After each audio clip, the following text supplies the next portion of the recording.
2024 começou e a primeira rodada já deixou em xeque alguns árbitros por conta de suas decisões com e sem VAR.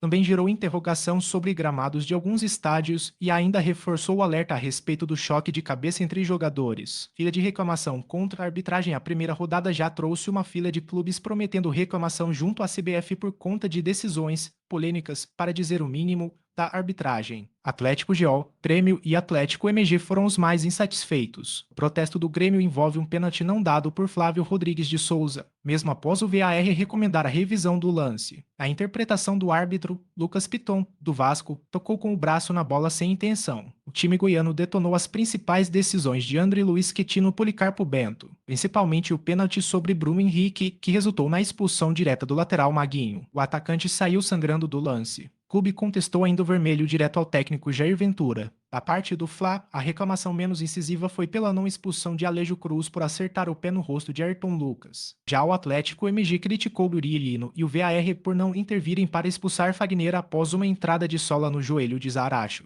Wilson Seneme, presidente da comissão de arbitragem, vai ter trabalho. Arretada no gramado, as pancadas do funcionário do Atlético GO evidenciaram o quão ruim estava o gramado do Serra Dourada. Essa cena em questão, a tentativa foi reduzir o morrinho que se formou próximo ao sistema de irrigação. O campo, como um todo, estava irregular e cheio de areia. O gramado do Barradão, em Salvador, também sofreu críticas do técnico Abel Ferreira após a vitória do atual campeão Palmeiras, por 1-0. Gramado duro, difícil, alto. Prefiro sintético, sinceramente. O gramado do Heriberto Ussi também estava sofrível, mas com um agravante, a chuva durante o empate por 1-1 entre Criciúma e Juventude. Os 3 gramados citados são de estádios cujos times subiram agora da Série B. Tite defende técnico adversário expulso. Até a página 2, Tite protagonizou uma cena que talvez tenha sido inédita no futebol. Um técnico protestou contra a expulsão de um treinador adversário. Adenor ficou tenso com a decisão da arbitragem que mandou Jair Ventura para o chuveiro logo no início do Atlético GO x Flamengo. Mas essa defesa, depois, veio com ponderações. Eu falei que o árbitro tem que ter um pouco mais de sensibilidade de administrar algumas situações. Porém, eu também tenho que falar a verdade, que o árbitro falou que ele foi ofendido e aí é justificado. Se fosse só por um momento de reclamação, eu poderia externar para ter um pouco mais de calma e conduzir.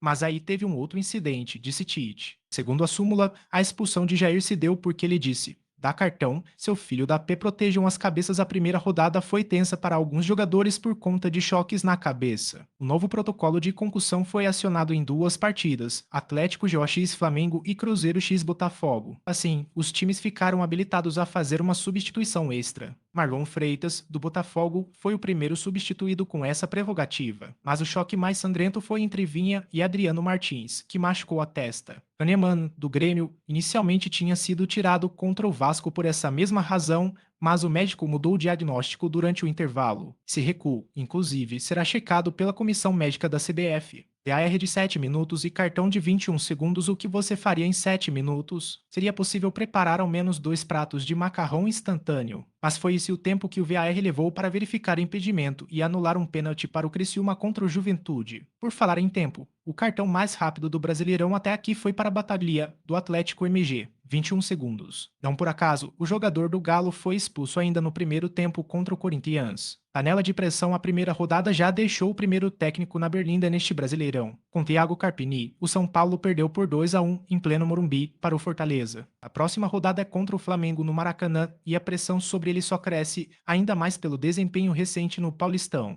Vai para onde, torcedor? Um torcedor do Cruzeiro saiu tão desorientado com a vitória de virada sobre o Botafogo que errou o caminho e enfiou o carro numa escadaria do Mineirão. Esse gol foi no lugar errado, mas no lugar certo, o Cruzeiro fez outros 3. O golaço da rodada, a pintura de Nicolás de la Cruz abriu o caminho